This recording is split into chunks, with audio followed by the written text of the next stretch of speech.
We were just chitty-chatting about international politics, so we won't go there now. Yeah, we're trying to No, solve the problems of the world. Stay away, stay away. Got How your is email? everybody? I got your Good. email. Hi, Evelyn and Bernie and Well, it's not Early. snowing. And it's Oh, not snowing? Good, good, good, good. Well, it's sunny here. I'm waiting for rain. I had my weed control put down and you have to water it in 2 weeks. So if it doesn't rain, if I don't see rain coming by the weekend, I'll have to get my landscape guy here to water. It's a big yard. Hmm. And I just are not gonna drag that hose around too much.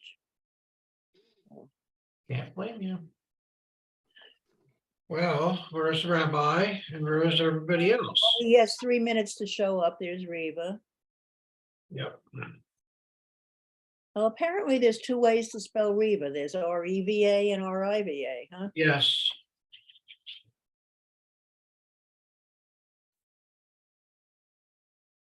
The Friday night service went very nicely. I thought it was very nice, yes. It was good, yeah. So hard.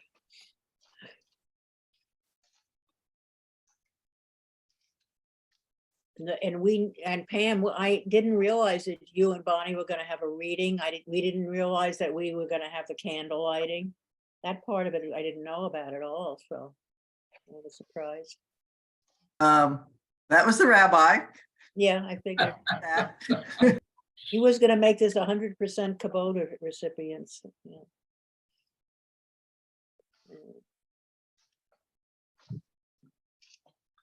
Okay. Rabbi, where are you? Where are you, Rabbi? It's bad. Oh, there's Babette. Hi. We're missing Sky. Friday night, I saw Dee there at services. And Mhm. heard she rejoined the temple. Yeah, she did. Oh, good. I wondered if she was gonna be coming to Torah study. Can ask her. I can ask her.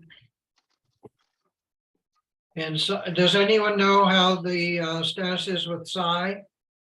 I know What he's in happened? the hospital. No, He was in the hospital? Oh, maybe last week we said that. Yeah. What was the matter? I honestly don't know. Maybe the rabbi when he comes on. will- Yeah. I'm sorry to hear it. So, yep. You know, it's interesting when you were giving your bio, Pam, and you don't know what people, all of us, what the backgrounds that we all come from. We only know each other as now. Exactly. Well, my husband actually wrote the bio. I did not. Oh, you're Just so saying. modest. Just saying. Oh, there he is. There you are. Good morning, Rabbi. Can you see and hear me okay? Absolutely. Yes, sir. I think I logged in the wrong way, but if it's working okay, then I'll Hi. leave it. So far, so good. Thank you, co-host. And I'll be back in a minute. I have to get a glass of water.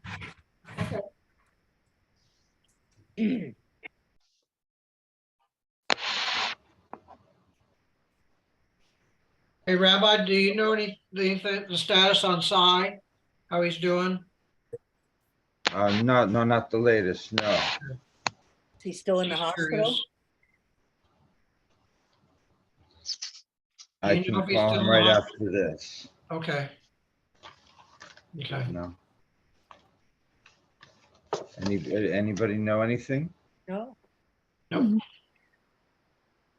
Not yet.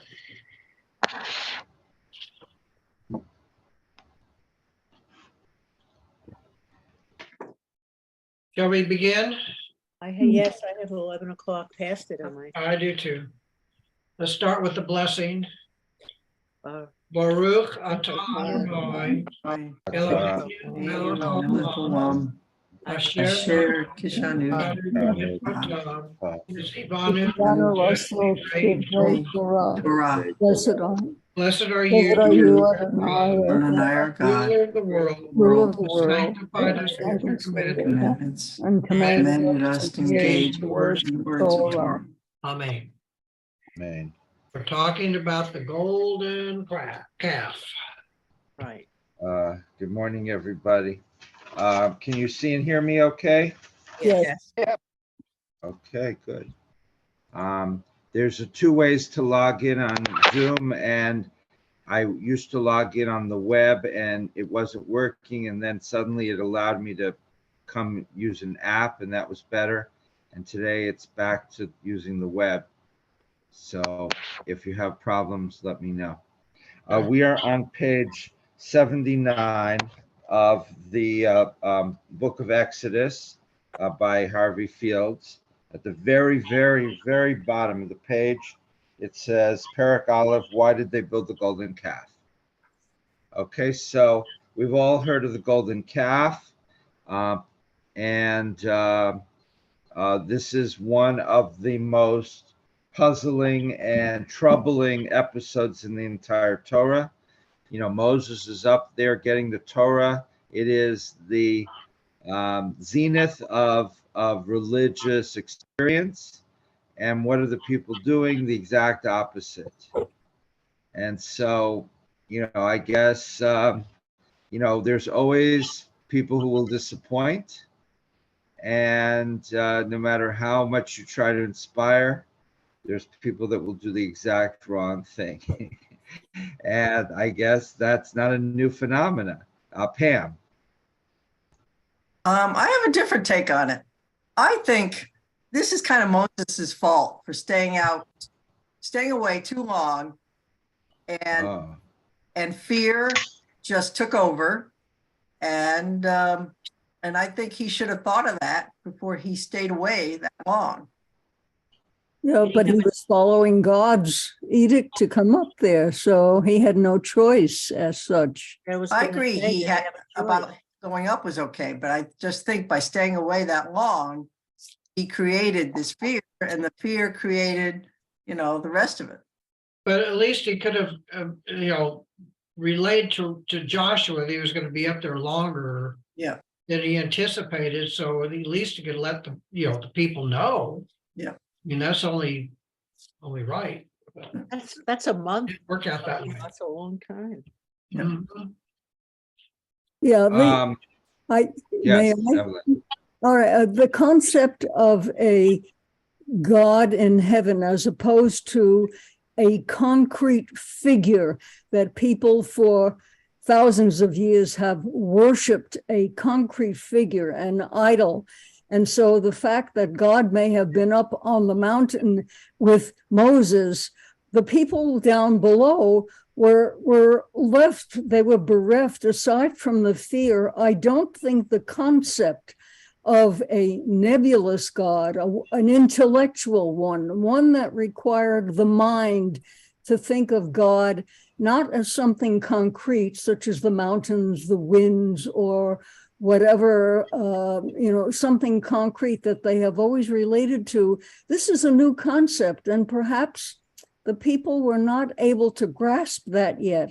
And so in their fear, they returned to what they knew and what was familiar, and turned to something concrete, such as the golden calf as such. Also, you have potential rabble rousers and those who would see an opportunity to grasp influence, maybe not necessarily power, but those who would influence the entire group. And they were the ones who pushed very hard. I gather it was a minority that pushed for the golden calf out of all of the people there. It was a smaller number, and yet they were influential in doing that. We see that today in politics too. I mean, this is human nature. So I think these are all aspects of why the people built the golden calf. Okay. So Evelyn, are you willing to serve as the defense attorney for Moses if Pam wants to accuse him in court of dereliction of duty? Wait till I get my law degree and then I'll get back to you. I don't know if Moses can wait that long.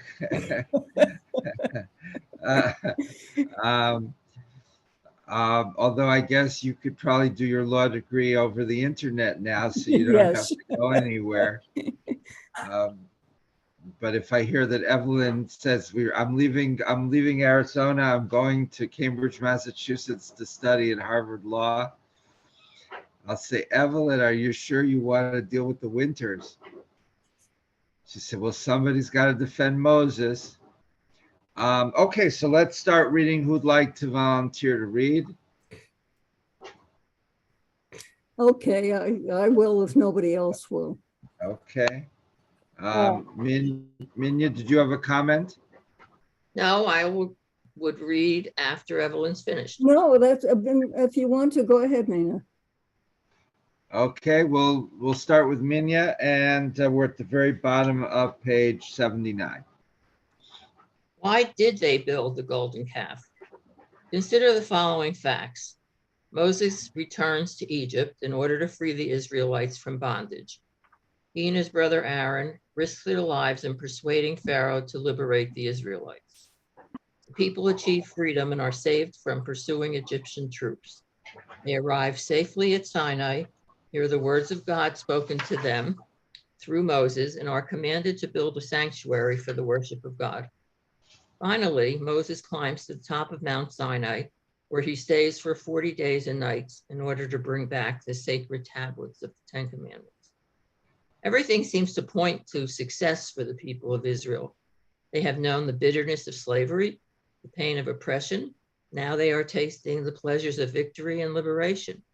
Each day they are fed with manna, and through Moses are receiving instruction and commandments from God. With all of these benefits, why do they suddenly lose faith in Moses? Why do they gather before Aaron demanding that he build them a golden calf? Why are they willing to donate their gold for such an idol?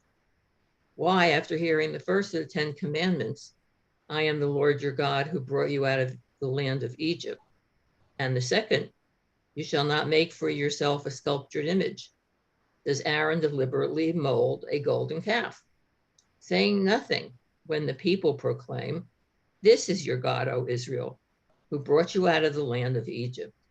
What prompts the people to abandon the teachings of both Moses and God? Okay, a lot of questions here. But did anyone ever see the movie Vantage Point with Dennis Quaid? It's about they're having a big political conference in Spain with all the leaders of the free world, and somebody blows up the whole stadium and is an assassination attempt against the leaders. And the movie is seen from like 4 or 5 different vantage points. From the Dennis Quaid is a bodyguard for, I think, the US president. And then there's from the vantage point of one of the terrorists. And there's from a vantage point of one of this American spectator, and so forth and so on. And each person sees it from a different point of view. And you, by seeing the different perspectives, you begin to piece together what actually happened, which is not apparent at the beginning, and not the same as what would be obvious. And so here too, we're looking at it from the writer's perspective, right? So whoever put this part of the Torah together has a certain perspective. But clearly there's a lot going on that this person or people either don't know or are deliberately ignoring. And it appears that this sort of idolatry, worshiping statues and things, is much, much more entrenched in the culture of the Israelites than they want to accept.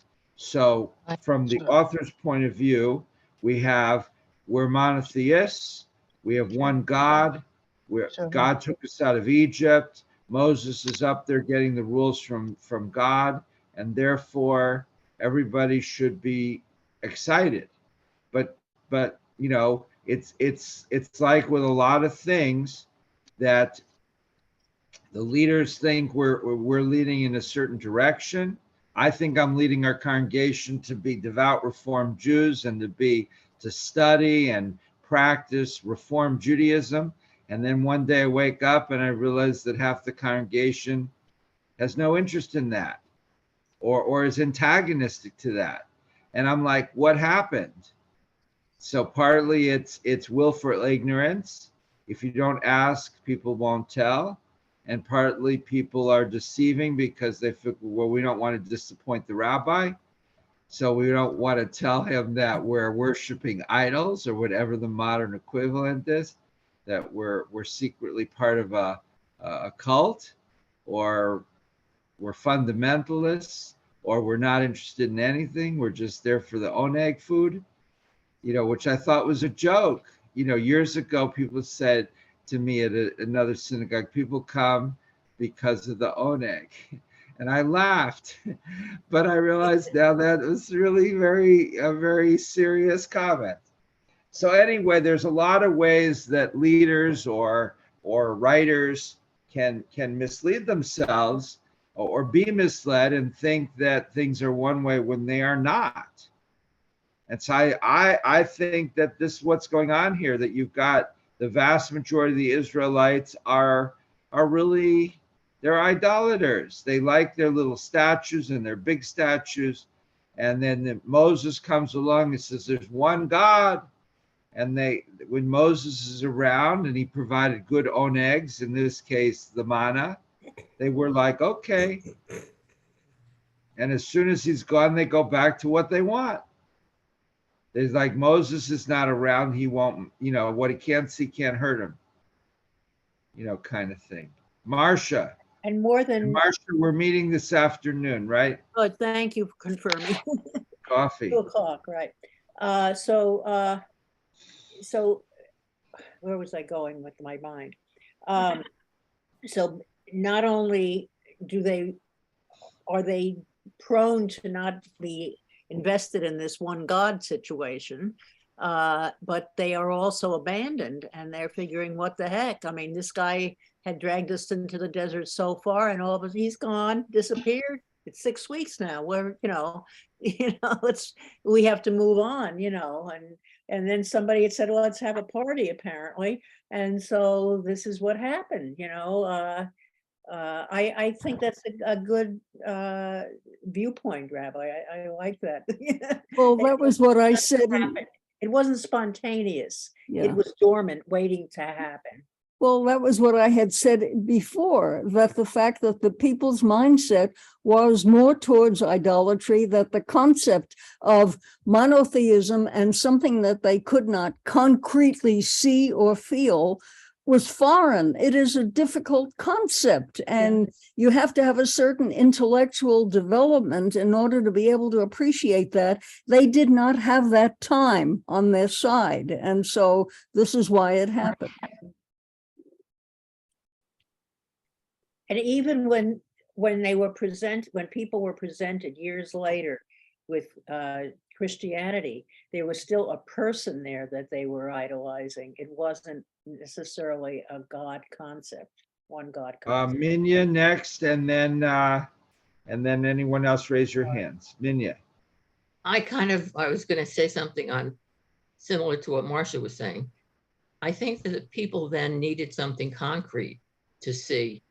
They didn't have this thought in their mind that there's not a being, but something that we're supposed to be worshiping when we can't see it. And I think when you go into a Catholic church, for example, there's so many statues. You can go and talk to whichever one you want to, because I think because of human nature, it gives you more of a one-on-one with something that you can actually see rather than just think about and make it, I don't know, when we grew up, or when I grew up, I only knew about God. I had a friend in the neighborhood who was Catholic, and when I went in her house, I had the heebie-jeebies, because on every wall there was a cross. And as a 8 or 9-year-old, I was scared to death, wondering why that person was hanging on every wall in her house. And yet with Jewish people, you don't have that. You just have, that everyone that believes in the same God. And you don't need to have a visual to believe in it or to pray to him or her. So my experience with the Catholic Church really quite young. And then when I was older and was invited to a wedding, my first wedding where there was a full mass, I was like overwhelmed with it, all the statues in the church, even though it was magnificent and beautiful and all of that. So I just think it's human nature Yeah, to want to see something tangible. yeah. Evelyn? Okay, apropos of wanting to see something concrete. When you go to Europe and you see the statues in the Italian churches, they are typical features of what the Italians look like. When I was in Colombia, South America, we went into some of the churches, and the statues of Christ and all of the others were those of the indigenous people, those who worshiped in the Catholic Church. What the church had done at that point in order to make it acceptable to the indigenous people was to incorporate indigenous faces and concepts into the Catholic Church to make it palatable to those people.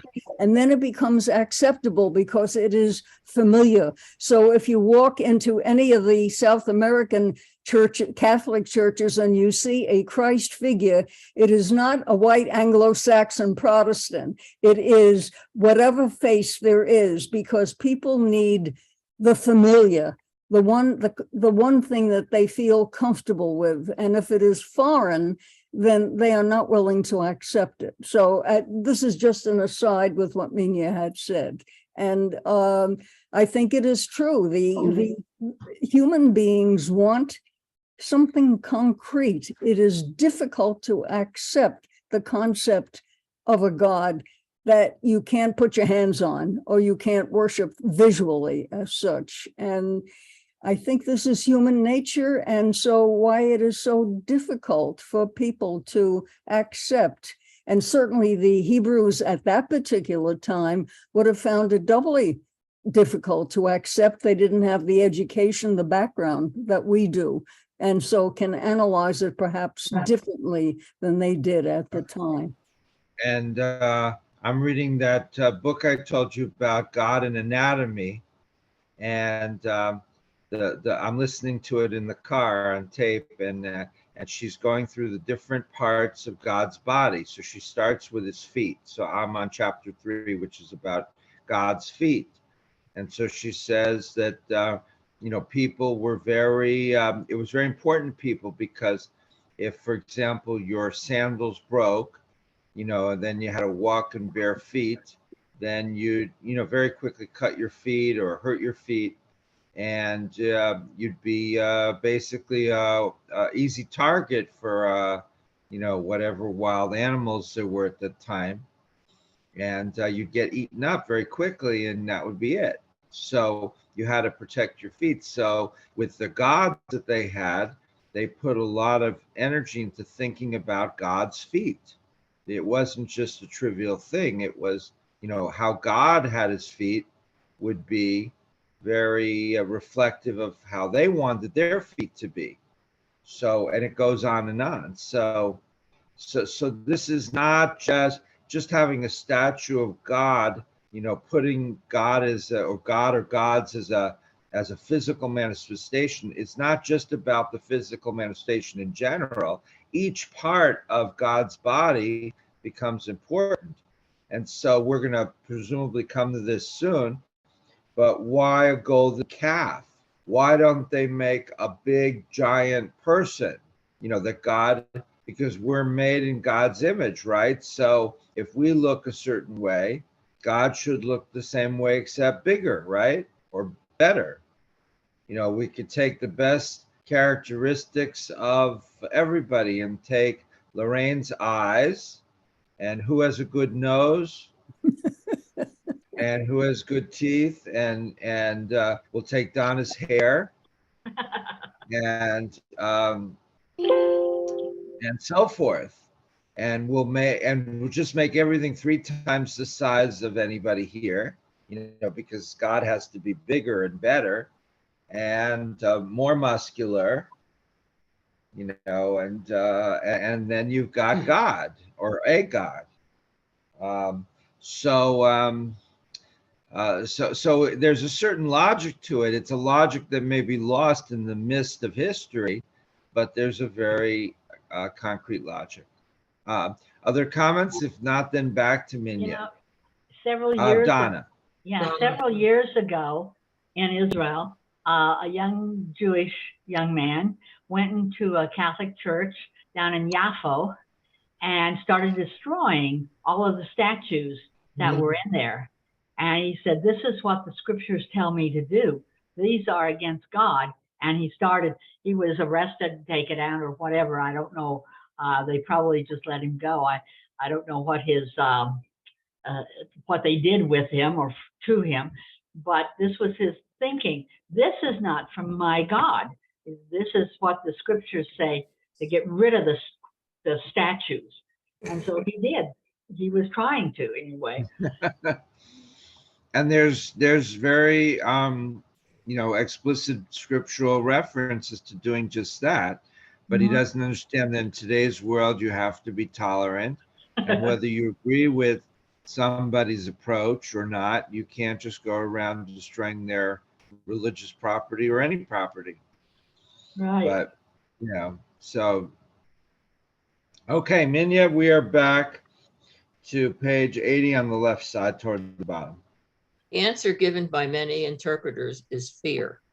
40 days and nights have passed since Moses left them and climbed to Mount Sinai. Perhaps he is dead. Perhaps he has abandoned them. Their anxiety mounts. What are they to do? Where are they to turn? Who will lead them now? Terrified, filled with uncertainty, they say to Aaron, "Come, make us a god who shall go before us. For that man Moses, who brought us from the land of Egypt, we don't know what has happened to him." Okay, stop. So this is Pam's theory that Moses couldn't just take off like this. It's almost like he went on sabbatical without telling anyone. Comments? Do you think that this is the problem? Raise your hand one at a time. Yes, Minya, and then Marcia, is that a hand? Yes, it was, but let Minya go. Okay, Minya and then Marcia. Of course, I forgot what I was going to say. You do. I did. I can't believe it. I think Moses forgot what his responsibility was by staying away so long. What happened to coming down and telling the people everything's okay? It takes a little time to do all of this, but don't worry, I'll be back. All right. He trusted them though, and that was part of it. He felt very betrayed. I think. He thought that, like you said, Rabbi, he thought it was one way, but it really wasn't that way. Yeah. He thought that they were invested the way he was, but they were not. And people, like I'm very straightforward. If I think something, I'll tell you generally, but unless I feel that I can't for some reason, but not everyone's like that. So you have whole groups where they're thinking one thing and they won't say it. And you really don't have any idea why necessarily, but they won't. All right, Pam.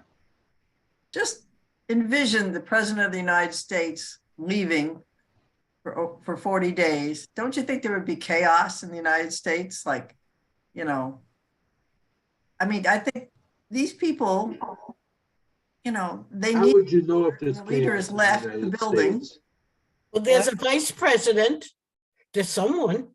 No, it's different though. Well, Yeah. but that's why these presidents take so many vacations. Each time they fly out for like 24 hours and then they're back again. And Right. while they're on vacation, they're not really on vacation Yeah. because they're and they've got to be constantly accessible to the news people. Yeah.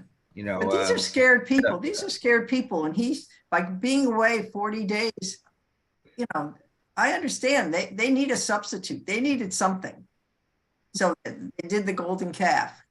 But I think they were scared people. There was a lot of fear. And, you know, they made these choices. And, you know.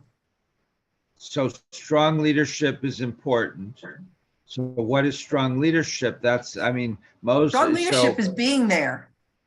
All right. So you can't go away on long vacations. All right. But after, I'm not touching that. know, I'm not touching that, Rabbi. all right. Well, that's a problem, right? You know, Babette. Well, the Egyptians' way of life did rub off because the Egyptians had the sun god Ra and a moon god and certain animals were Hathor and different kinds of animals were gods, you know. So the Jews, you know, what did they know really about worshiping something that's not so concrete, that you can't touch and feel and, you know, perhaps talk to? When many years ago, when I was in Guatemala with a woman who understood their language, and they were praying to God of the corn, you know, as well as God of the sun. So, you know, your theory of that, you know, they had to have something concrete to touch and feel and kiss or whatever. They weren't used to something ethereal. So should Moses have done like a retreat with them, or did he need to do more adult education, or did he need to do one-on-one coffees? Did he In other have words, did he have the 10 Commandments by then? Yes. Leave behind? No, well, this is right when they're getting the 10 Oh, Commandments right now. So they didn't have the 10 Commandments yet, but they'd been brought out of Egypt. Remember, these people are also, they're former slaves. They're just been freed. They've just gone through where they were chased by these chariots that were going to kill them all. They were standing there. There was a lot of water. They thought that for sure the chariots are going to slaughter them all. Then the waters part miraculously, which was miraculous, but the cycle, you know, these people must be very traumatized. They thought they were going to die. Mm-hmm. Yeah. Donna. Yeah, as you were saying, these people were slaves. They were used to, for hundreds of years, being told everything to do. And when Moses disappeared, they didn't have anyone to tell them what to do. Israel found that out when the Russian Jews started making aliyah, coming back into the land when they could in the late 80s and early 90s. And these people, the Russian Jews, were very much the same way. They came without any experience of how to manage themselves, of what to do.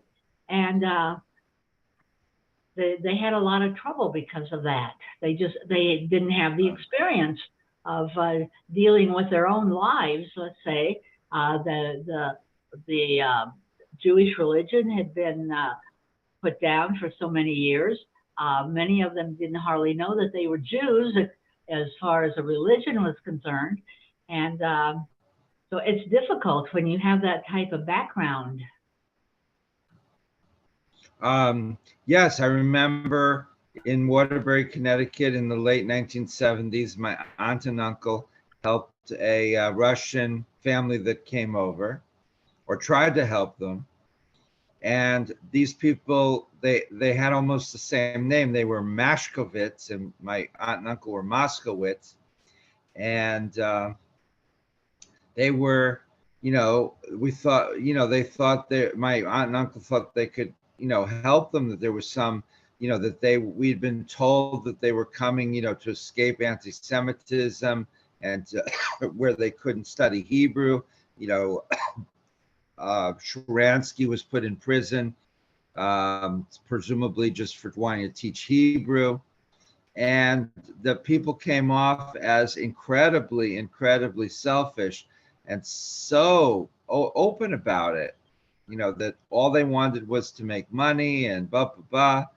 And we realized that having been in communist country for so long, where you're not supposed to have any selfish desires, everything is for the good of the people, they realize that that's not true, and they become very, very cynical and very, very selfish. So it produces people with the values that are the opposite of what the society is supposed to be teaching. And so, you know, it was a mess. And it was really very disillusioning for my aunt and uncle to have tried to help these people and to discover that the people they were trying to help did not share their values at all, or any values that you could justify. But that's what happens under certain system. It wasn't the Mashkowitzes per se.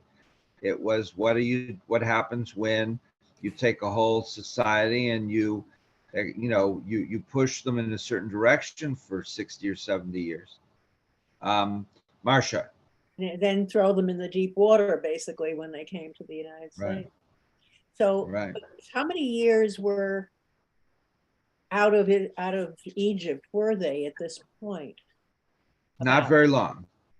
So I think this is the first or the second year. It's really? It's just at the very beginning of the 40 years. Okay, I didn't realize how, you know, it's hard to conceive, you know, get a concept of. This is not like 30 years later, no. Okay, so basically they were just starting their journey at this point. Well, they didn't know it was going to be a long journey. They were expecting. No, I understand that, but I don't plan think was to make a quick stop, get the Torah, and then head to Israel, start the moving. land of milk and honey. Yeah, but the thing is that Moses didn't really have that much reconnoiter time to think about, okay, let's see how we're going to manage this religiously, you know. You can't blame him totally about it. They're just about getting themselves where they're getting on some sort of a track of how to move this encampment on a constant basis, you know. And so that was my question. What should Moses have done, you know, to sort of have prevented this? You know, should he have done more adult education? Yes. Should he Yes, broke them into smaller discussion groups? Should he have had coffee at Starbucks with each one individually? Yeah. I mean, what should he have done before he went up the mountain? I think he should have had a few sit downs with different groups, telling them that this is how this group is going to conceive their movements from now on. You know, this is how what we believe in as a group, and blah blah. And he really had to inform them, and maybe he didn't. You know, we all say Moses was so great, but maybe he didn't. Maybe you didn't know. He didn't know. Okay, Bernie's next, and then Steve Stiegel. Maybe the golden calf was necessary as a wake-up call. Yep. Rather than just preaching to the people, they needed they needed a kick in the butt, basically, to get them going in the right direction. Good thought. So therefore, they needed to bring out the problems that up to then they're all whispering, when Moses not looking, we'll bring out our statues.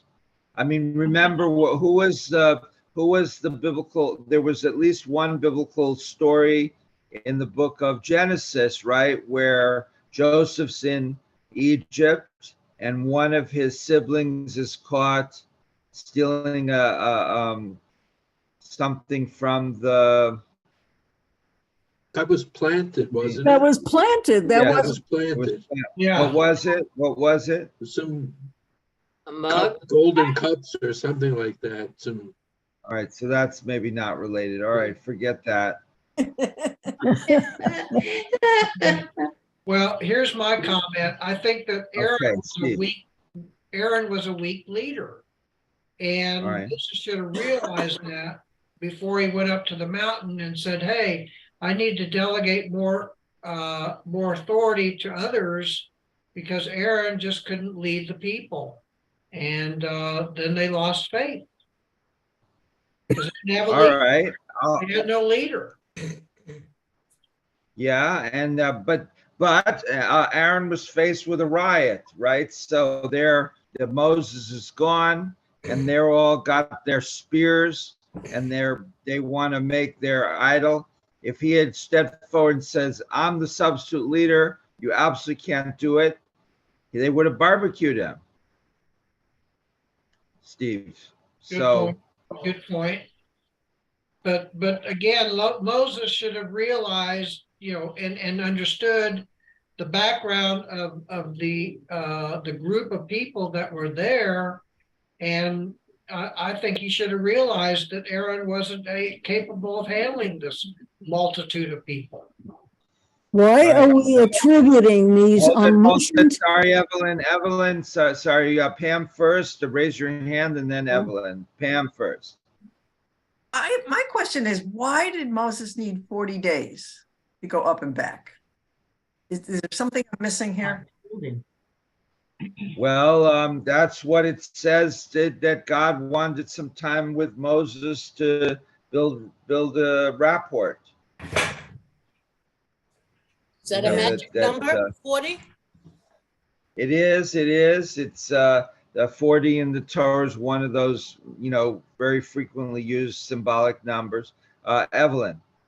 My question is, why do we attribute these omnipotent abilities to Moses? He was a human being. He had his failings. He did what he felt was the best that he could. And we are criticizing him unfairly. We weren't there. We don't know exactly what happened. We're saying he should have, he could have, maybe he couldn't have. The point is, he did probably what he thought was best at the time. Maybe he wasn't aware of the fact that Aaron was not as adept a leader as he would have hoped. And we are speculating and criticizing and commenting on something that's been done and over with. And while we can talk about it, why are we talking about it? Okay. That's my question. Why are we rehashing this? Why are we rehashing it this morning? Yes. And you want me to answer? Or you want somebody else to answer? I would like it from the expert. Thank you. Well, I guess why are we rehashing it? Well, we have to figure it out because it doesn't make us look good. And if this is a story of Judaism developing, and it appears that the vast majority of the Israelites did not want Judaism, then what are we doing here? And so I guess partly we're looking at it because it's a story that needs to be resolved in our minds. And number two, what does it have to say about today, where you could argue there's a lot of parallels? Does that answer it a little bit? There are always parallels through the course of human history where human behavior has not changed. Human behavior, the 10 commandments given by God knew what human beings, their desires, their good points and their bad points existed 5,000 years ago. Human behavior has not changed in all of this time. And therefore, why? Well, I got sidetracked, but the point is, though, I really feel that this rehashing, it doesn't make sense to me why we are dwelling so much on this particular aspect of what Moses should or should not have done. We'll see in the next comment that there were medieval commentators that tried to minimize this. And so well, I'll save my comments for the next paragraph. Bernie and then Marcia and then anyone who hasn't spoken yet, Lorraine, Riva, Shirley. Okay, so Bernie and then Marcia. I think we need to rehash this. This is a pivotal point in the history, because it can go either way. It can go one God or many gods, and so I think we need to understand it. Marcia? I agree with Bernie totally. I would have said something similar. He didn't take the management course at this, the business school at Harvard either. So he wasn't knowledgeable in the ways of management or how to behave and how to act. I think it had to come to a head. I mean, at this point, they're a year or two in there. Obviously, they're not paying big time attention over there to the one God concept. They're too busy trying to get themselves on the road, and how are we going to manage with the babies and the this and the cows and God knows what. So religion wasn't up there. And I think this is a call to action, a call to realization that we've got to get back to why we are here. Yeah, they were getting away from the Egyptians and the slavery, etc., but they've got to have some sort of a focal point on what they're doing. And I think that's why the reason of this story is so important. So, but what the author calls a sin is really these people trying to do what they want to do. So it would be like, to not to move into politics too much, but you see in Israel that the ultra-Orthodox really want everybody in Israel to behave according to what they think are appropriate standards. The idea that, for example, they just passing a law that you can't bring chametz into a hospital on Passover, they think that this is just incredible sacrilege.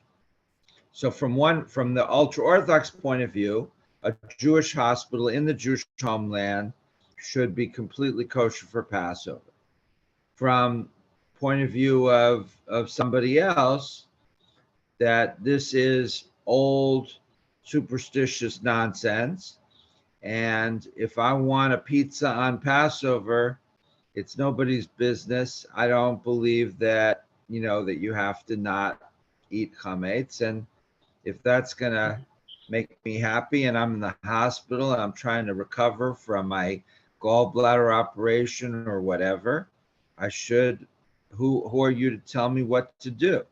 So there's two world visions clashing here, but it's not really presented that way, right? It's not said there was a poll done and 14% or 42% or 72% of the Israelites wanted a little bit of a different form of religion.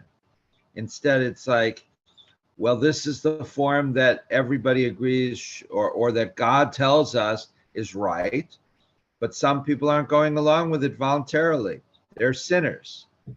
So, it's not a very modern pluralistic approach. Now we'll see. Yehuda Levi says that the numbers involved were very small. I don't necessarily believe him, but okay. Any other comments? Steve? Quick comment.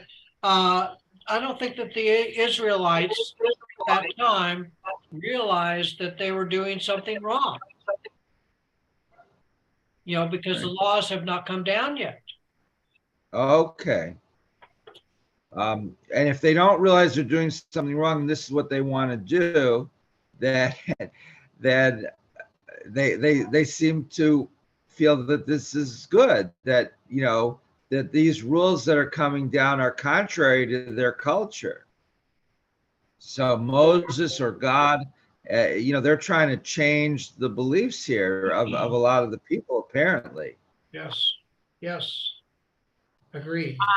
I think I came in a little bit late and you were already discussing the golden calf. Why did they decide to make it a calf? There's the old joke that says if you have 3 Jews together, you have 4 opinions. So how did they come to just suddenly everybody says, oh, a calf, a calf?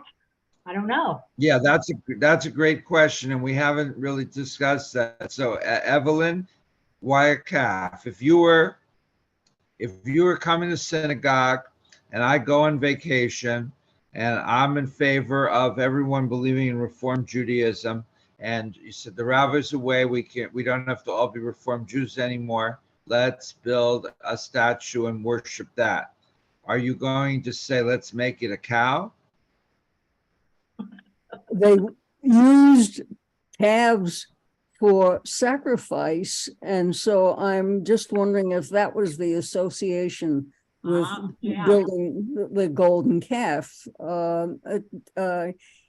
More than that, I don't know, other than they were accustomed to seeing the Egyptians worship animals, as Donna had pointed out, and therefore it was logical that there would be some animal. And since calves were prevalent, they had cattle.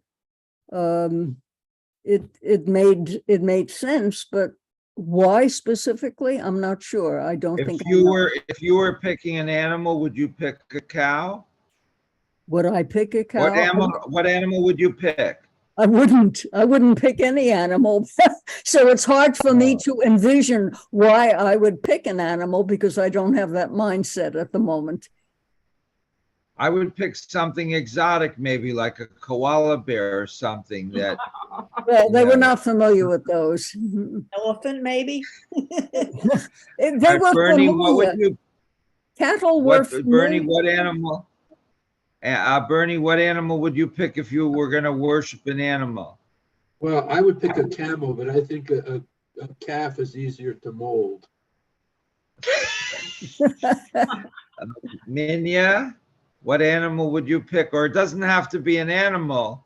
What about a helicopter, or how about a UFO? That would be good.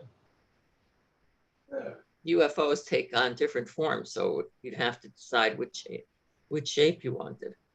But I just want to make a brief comment on the calf. I think of the calf as being a symbol of new things to come, because it's beginning of a new life. So you wouldn't do the cow, but you would do the calf. Mm-hmm. And a pig was, we couldn't do a pig, so. Well, you could, but that would be really putting a big middle finger to everything. I mean, that would be really extreme. But, I guess if you really wanted to repudiate everything that Judaism stood for, and that's why the Maccabean revolt, the Syrian Greeks went around trying to get people to eat pork chops. You eat pork, because that was a very, if they just had people eating, I don't know, chicken parmesan, it wouldn't be as obvious that this was intended to repudiate things. But pork is, they were trying to send a message, not just to feed people with good food. Donna, if you were going to worship something, what animal or what figure would you choose? I don't know. I've never stopped to just think about that. But what did amaze me with them picking the calf was that evidently there was no discussion. They just picked the calf or whatever. Yes. There just wasn't, like you're asking now, evidently there wasn't any of that going on then. Right. So it as far as we know, it was a consensus thing immediately. That's really bizarre. Yeah. And obviously, nobody then thought of my idea of worshiping a koala bear. Bernie. Maybe what happened was they made this animal and then they voted on what it looked like. And they all Say it again. Eventually, the calf won out. They made the animal and then they decided what it looked like. Marcia? In the reading somewhere in here, it said that they threw all the gold together, and when they looked at it, it looked like a calf. Uh-huh. And so there you have the calf, it created itself, so to speak.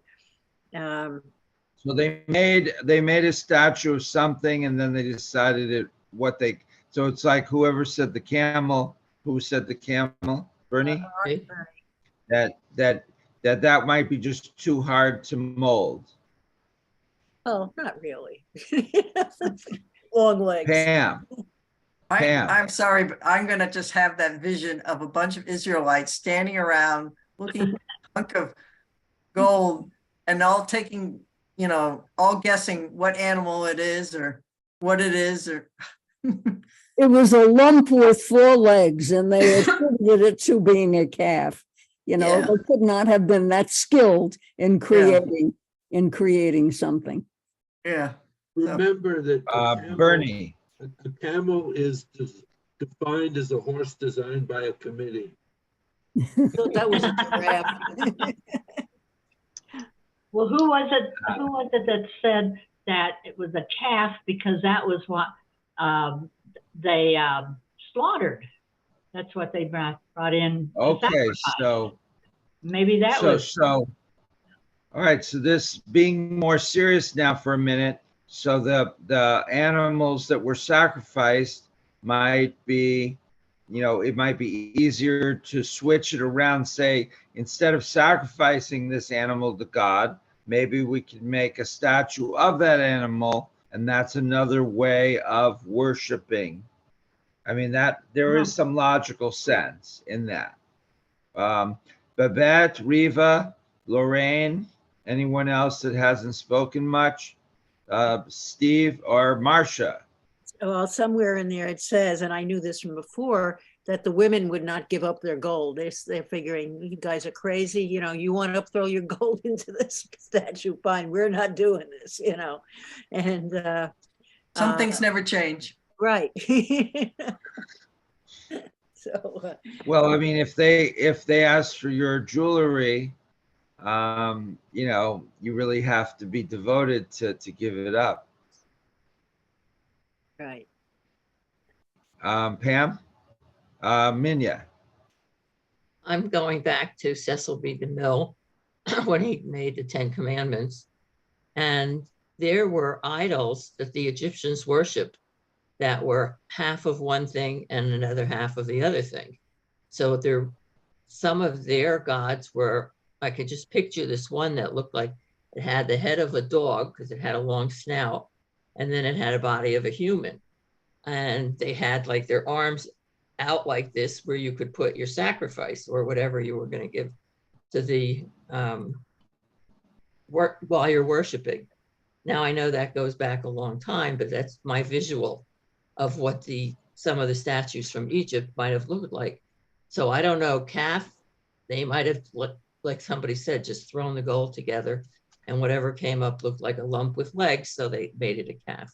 But you have to have the idea that the Egyptians worshipped not authentic looking animals, but things that somebody created in their mind.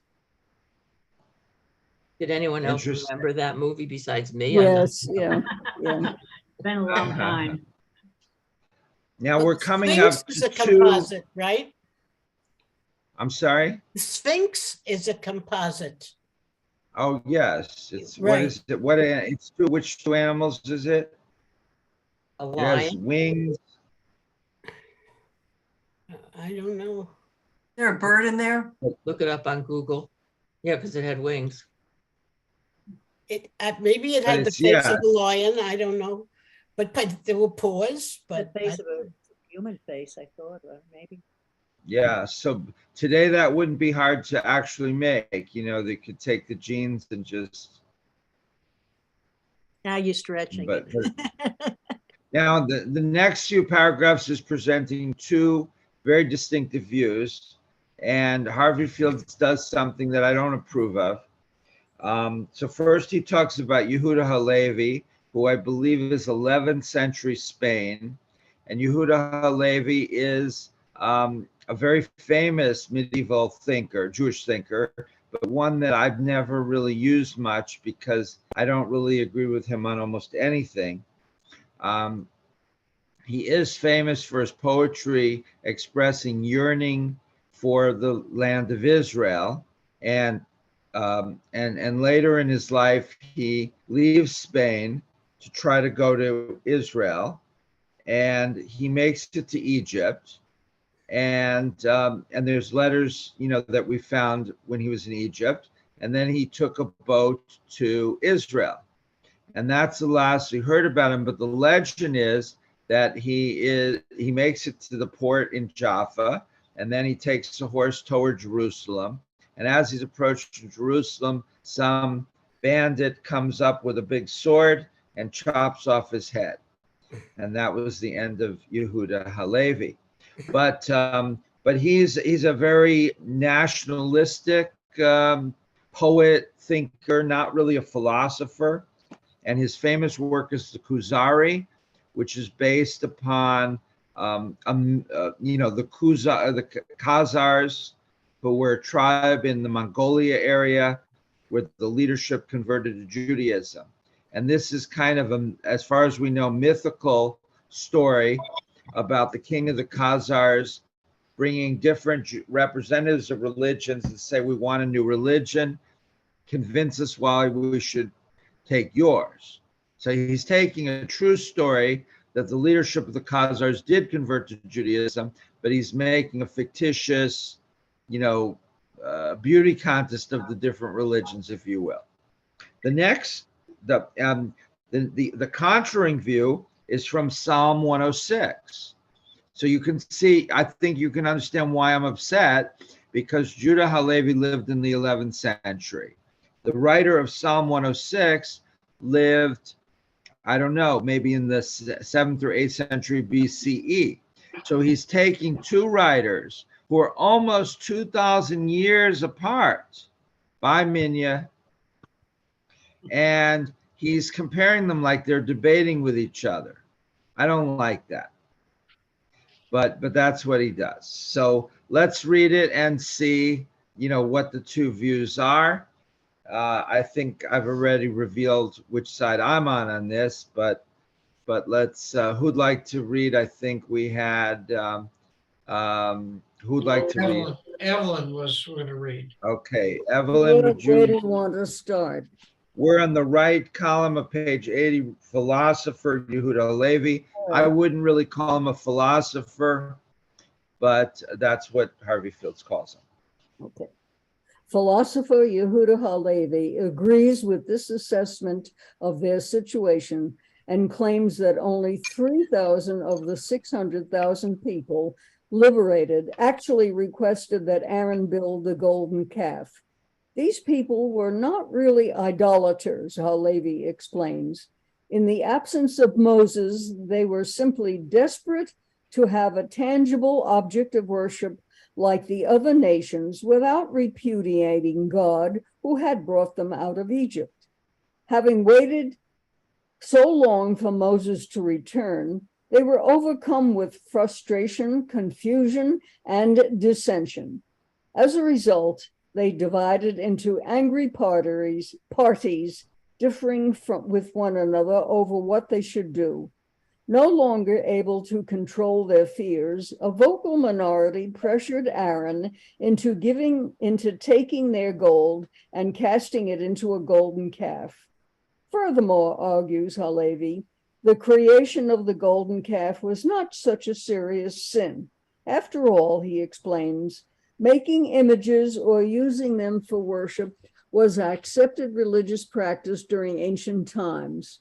God had commanded the people to create the cherubim and place them above the ark. If the people made a mistake, Halevi says, it was not in refusing to worship God, but in their impatience.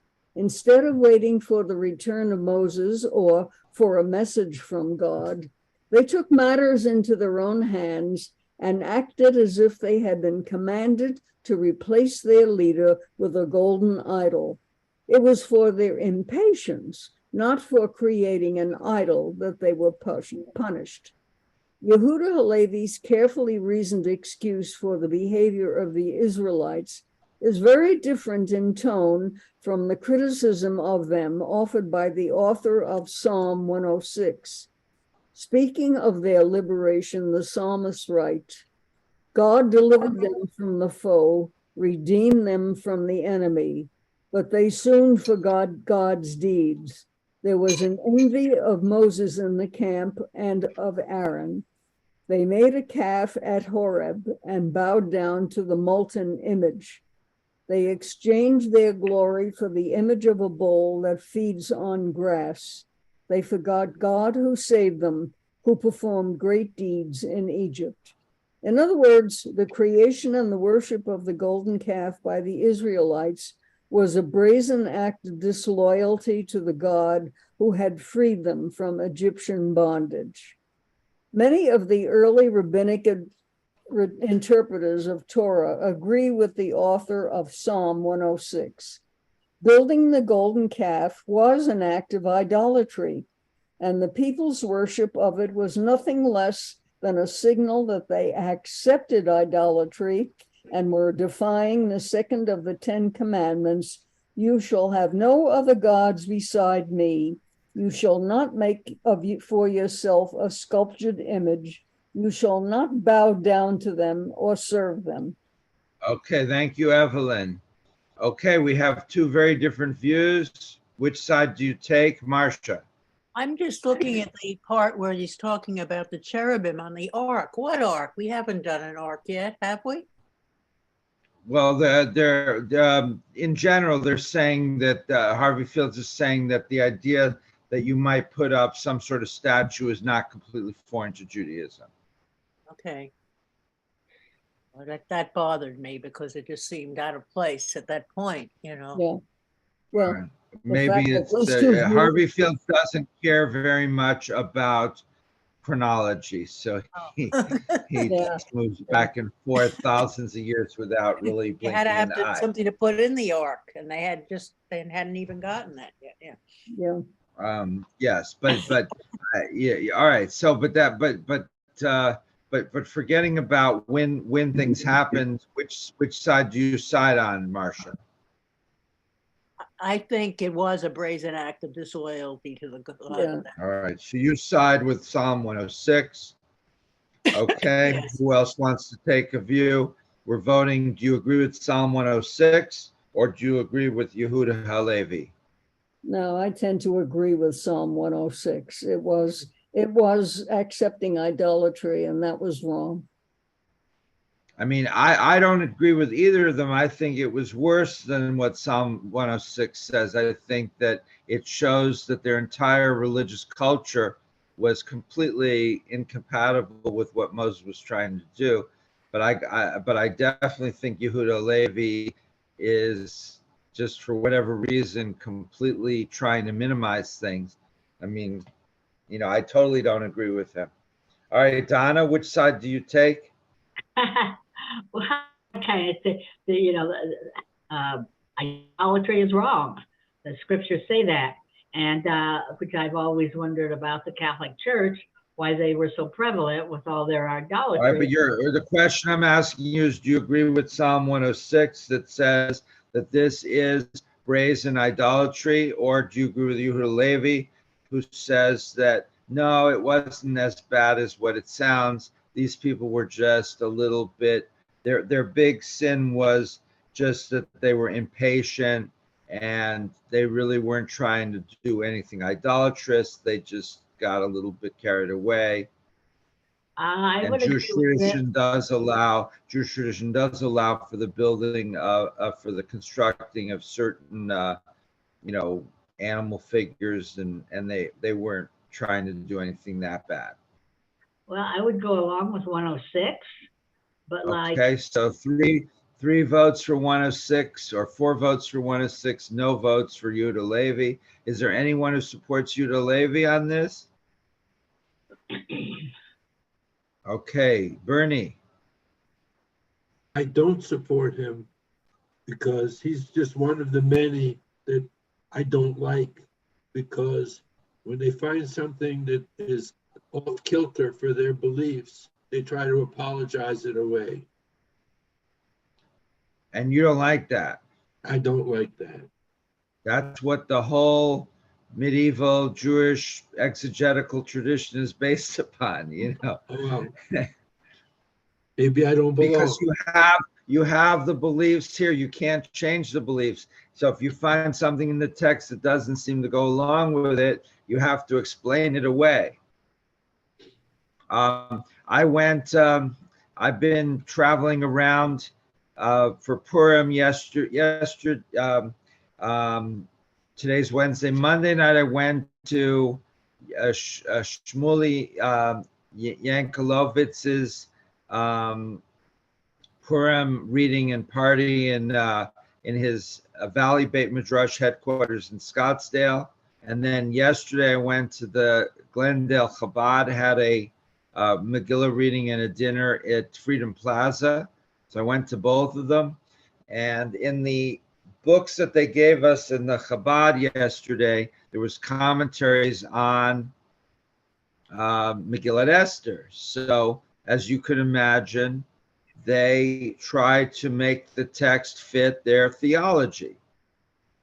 And that's what they do. You know, they're not going to say, well, Esther married a non-Jewish guy, therefore it's okay to marry a non-Jewish guy, right? That would not be the whole way you do it. So you explain, why is it acceptable for Esther to marry a non-Jewish guy, but nobody else? And there was, you know, because God wanted her to save the Jewish people, or because of whatever extreme circumstances. In this case, it was allowed, and so forth. But Bernie doesn't want to buy into that whole exegetical tradition of apologetics. You gotta bend the text to fit your theology. No, Bernie? Oh man. All right. I'm sorry, If but he, I just can't buy into that. It is what it is. if he was around in Holland 300 years ago, he would have gone off with Spinoza. Okay, other views. Psalm 106 versus Yehuda Halevi. So far, everybody's in favor of Psalm 106. So you feel that this is a pretty big problem. Pam?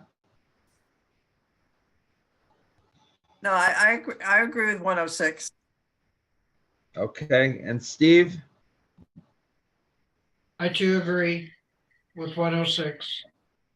So you both, Pam and Steve and others, you all feel that that these Israelites knew what they were doing, they knew it was wrong, and they did it anyway.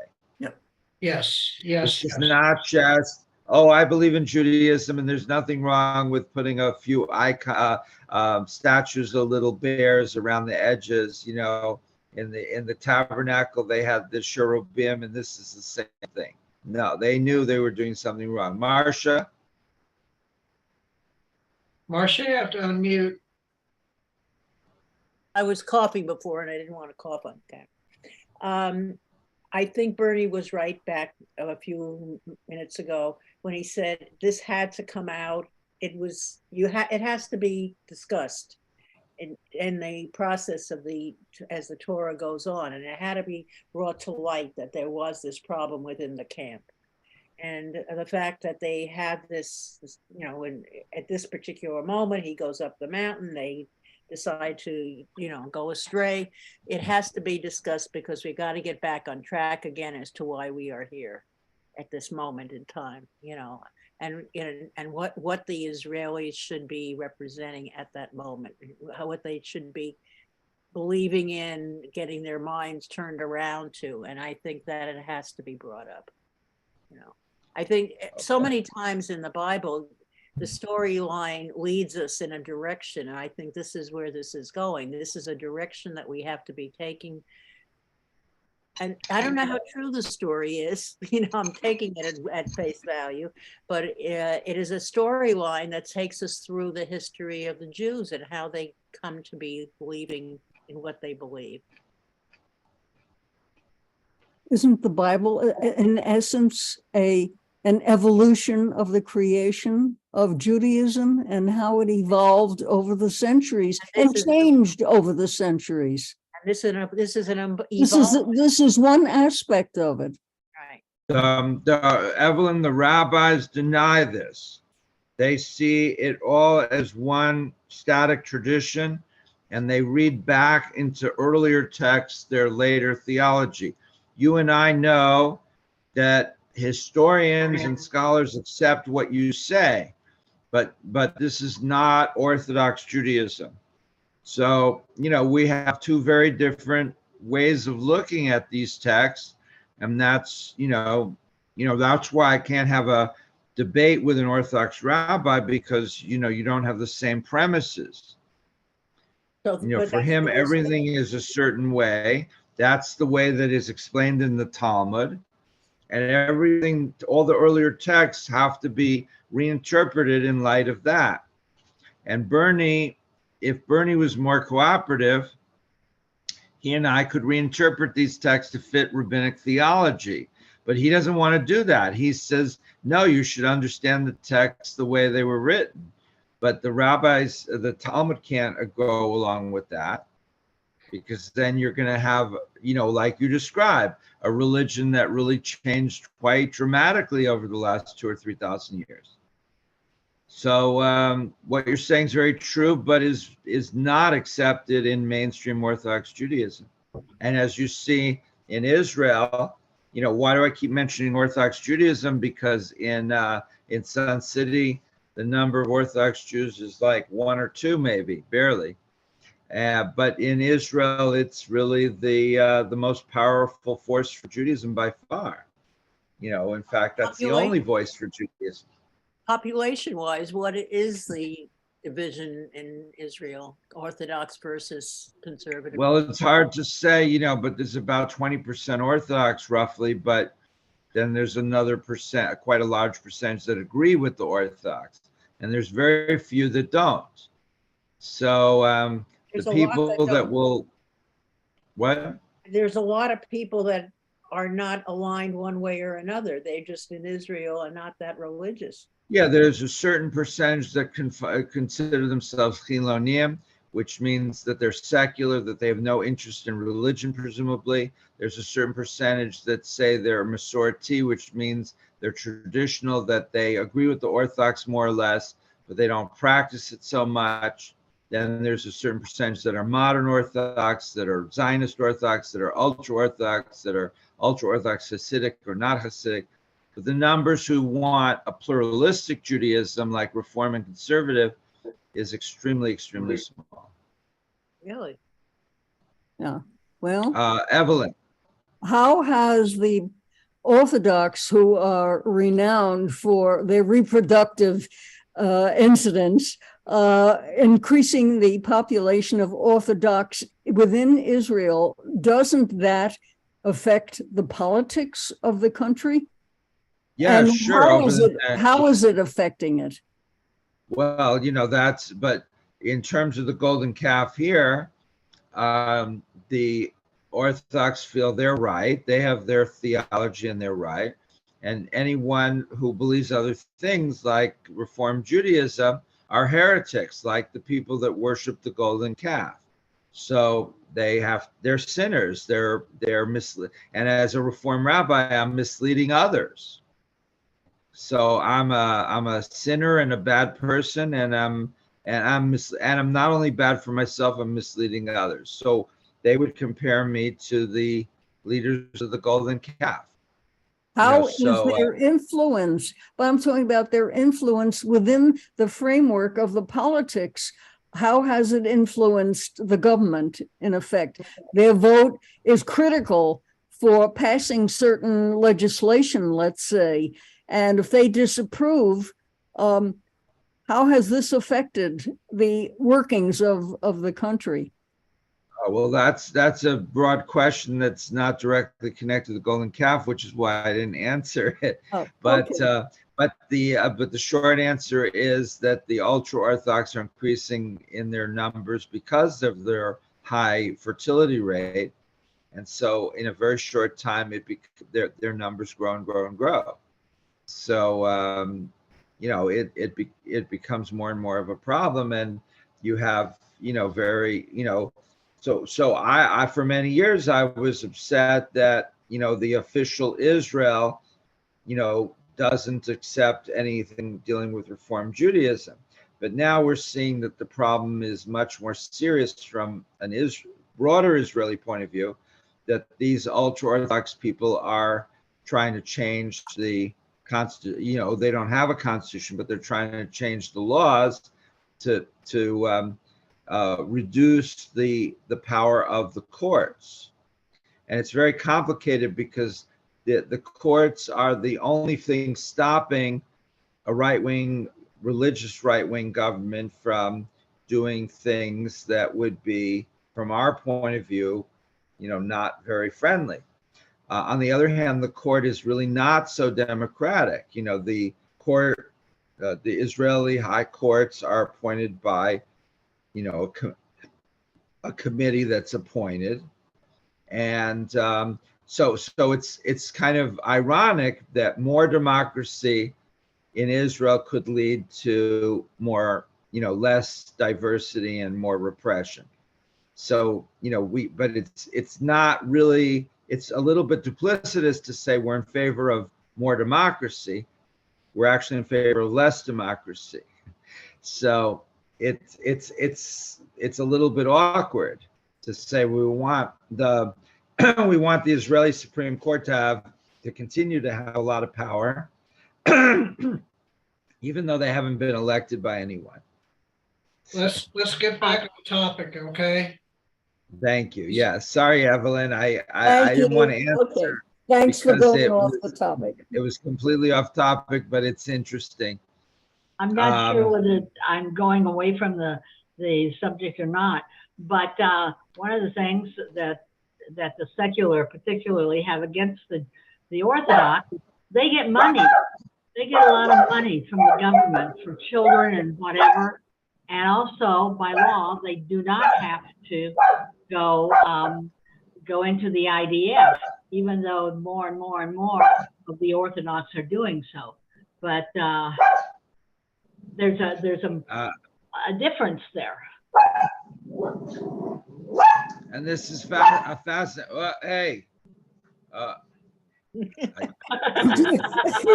have a dissenter there. my dogs are expressing their concern and hostility to ultra-Orthodox domination. And they said, let us at these ultra-Orthodox and we'll take care of them. But getting back to the topic of the golden calf, it appears that, to me, Psalm 106 is correct, that this is a move toward idolatry. The question is, well, if most of these people were idolaters to begin with, it's Moses who's trying to radically change them. What right does Moses have to change these people so much? Basically threatening them. Is that acceptable? What do you mean by change them? If this is the way they are, they believe in making statues and worshiping the statues. If that reflects 85% of the people, if Moses is coming along and saying, no, you have to believe in the one true God who you can't see and you can't have idols. It's not what they want. He's pushing a religion on them that they don't want. But he's been commanded by God to push a religion on them. So God is pushing a religion on them that they don't want. Why not leave them alone? This comes back. Are the Jews the chosen people? Are they choosing God? Maybe this was a bad match to begin with. I'm just throwing out devil's advocate. Maybe God should have just said, okay, everybody wants to worship a golden calf. You can stay here. The ones that want to worship one true God, follow me. We're going to split up and make two groups. But he doesn't do that. They punish the people that want to worship the golden calf. They're considered sinners. They're not given the option of splitting up. So the way, I guess, Civil War, if the South wants slavery, let them go off and do what they want. No, Lincoln says, no, we're all in this together. If you don't agree to abolish slavery, I'm going to fight you. So when do you let people go and when do you say, no, you've got to do it my way? The ones who feel that they are in the right will fight for it. And if they're victors, then it goes their way. If they lose, then okay, it goes the other way. It's All right, the Ukrainians are saying we want to be our own country. Putin's saying, no, no, you're part of the greater Russia. Come back. The Ukrainians say, no, we don't want to come back. So you think, all right, they don't want to come back. They don't want to come back. No, Putin doesn't take no for an answer. He's going there and sending all his drones to blow everything up. You think that, you know, if the Ukrainians clearly, the vast majority, do not want to go back to be part of Russia, right? They made that pretty clear. So when do you accept people's opinions as valid? And you know, in religion, it's a hard thing because there's a right and a wrong in a fundamentalist setting anyway. Any comments from those who haven't spoken? Okay. Babette? No, okay. Pam? Well, he could nuke them into submission, and then Ukraine isn't worth anything because the breadbasket is destroyed. Exactly. And so this is exactly what the Midrash says, that later, shortly thereafter, when God says to the children of Israel, do you accept the Torah in its entirety? And God picks up the mountain, Mount Sinai, and he says, if you say no, I'm going to drop the mountain on you guys. It's an exact parallel. Nothing. Then it's exact parallel to Putin and the nukes. So God says, okay, I'm picking up the mountain. Do you accept the Torah? And the Israelites go, yes, of course we accept the Torah. But it's under severe Rest. what's the word? Duress. There's another, what's the other word for duress with a C? But it's not voluntary. Shouldn't we have to go to people and say, would you like to be a Reformed Jew? Here's what we believe in. If you want to follow us, if not, then don't. Shouldn't there be a complete allowance or acceptance of people's right to determine their own beliefs and practices? Isn't that important? Pam, Riva, Marcia, Bernie, Pam. Well, in Judaism, you get to, choose whether the Reform is right for you or the Orthodox or the conservative. And so you choose that, and then you sort of have to stick with that or move on to another one. Yeah, some people move on, but it's a choice, right? We Yes. all approve of this idea of choice. Yeah. But in the sin of the golden calf, we're not really giving them a choice, are we? No. Well, God was, Marcia? if the Jews were the chosen people, God chose them. Once God chose them, they didn't have a whole lot of choice in whether they were going to follow the rules or not. You were going to follow the rules now that I've chosen you, and I'm going to mold you in your beliefs that I would like you to have, is basically what you're seeing God say at that point. But I guess inherent in rabbinic theology is the belief that monotheism is an essential prerequisite for proper living, and that people that want to be idolaters are either by definition bad people, or that their beliefs will inevitably lead to bad actions. And of course, today we know that secular philosophy can lead to very ethically sensitive people. So you don't have to believe in God in order to be a quote unquote a good person. And in fact, many quote unquote religious people are some of the biggest ganavim, right? That tends to be, and it's shocking because we assume that one of the basic things about being religious is to at least try to be a good person.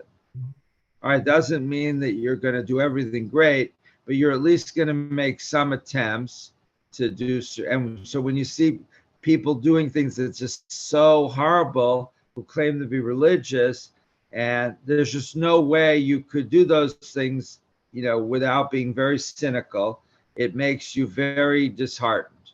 Marcia. I have a quick question as an aside. All these people coming across the desert, did some of them not go along? Did some of them say, this is a good place, I'm staying here? And then, Well, and the rest of them. I know that I have an article about this that I wrote in the Times of Israel a number of years ago, where not all the Israelites left Egypt. You didn't have to leave Egypt, and some Israelites stayed behind, and some non-Jewish people in Egypt came with the Israelites. So And you then definitely have the option. And Yeah, there but were now- some that went back to Egypt. But Did did this- anyone settle in the desert? That I don't know. I'm not sure that it was so easy to do that. You know, but I don't know. They Okay. liked manna. All right.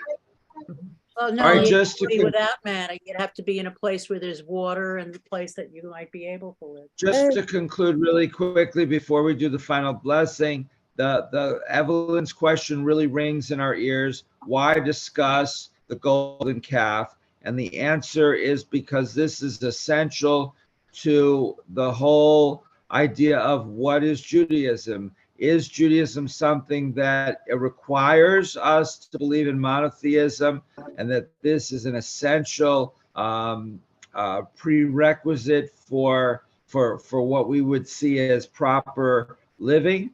Or is monotheism one choice among many that people can make if they so choose? In our society today, anything goes. Nobody can question anybody's choices. I could say I worship 3 times a day to a statue of a koala bear. And if you criticize me, I'll say I'm going to take you to the Human Rights Commission. You're persecuting me because of my beliefs. But is that consistent with historical Judaism or not? And so the question of how we look at the golden calf determines what do we see as Judaism? What are the limits, if there are any limits, to tolerance and pluralism? And what is the essential belief? What are the essential belief or beliefs of Judaism? And why might they be important or not? All right, Steve, back to you. Well, before we conclude, well, let's go ahead and conclude with the final blessing, but I'm sure Reva's got some things to know. Okay, Today. all right. Let us conclude and let's say it all together, okay? 1, 2, 3. Baruch